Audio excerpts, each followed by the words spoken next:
Di balik kejayaan Imperium Inggris, tersembunyi kisah-kisah kelam yang tak banyak diceritakan.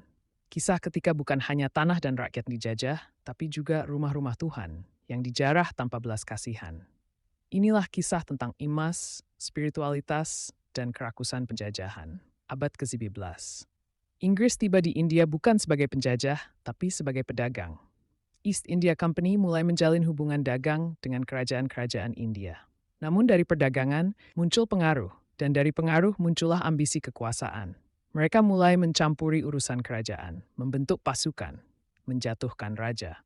India, dari sebuah tanah merdeka, perlahan berubah menjadi ladang eksploitasi. India bukan hanya kaya secara materi, tapi juga spiritual. Di tanah ini berdiri kuil, masjid, dan tempat ibadah yang dihiasi emas, permata, dan artefak kuno. Tempat yang suci, tempat yang tak boleh disentuh. Namun penjajah tak mengenal batas suci. Mereka melihat kemegahan dan langsung berpikir, ini milik kami sekarang.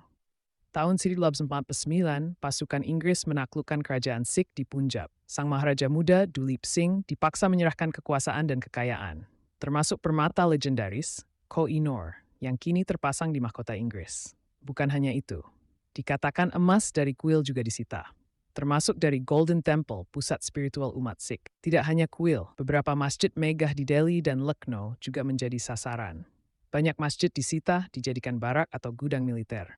Kaligrafi dicoret, emas dan lampu gantung dibawa ke Eropa. Bahkan ada kisah emas mimbar disobek dari tempatnya. Dikirim melintasi laut sebagai trofi peradaban. Penghinaan ini menyulut kemarahan. Puncaknya adalah pemberontakan Sepoy tahun 1857. Sebuah revolusi berdarah melawan ketidakadilan, meski gagal, benih perlawanan tumbuh. Rakyat India mulai sadar, penjajahan sekadar politik, tapi juga penistaan kehormatan bangsa.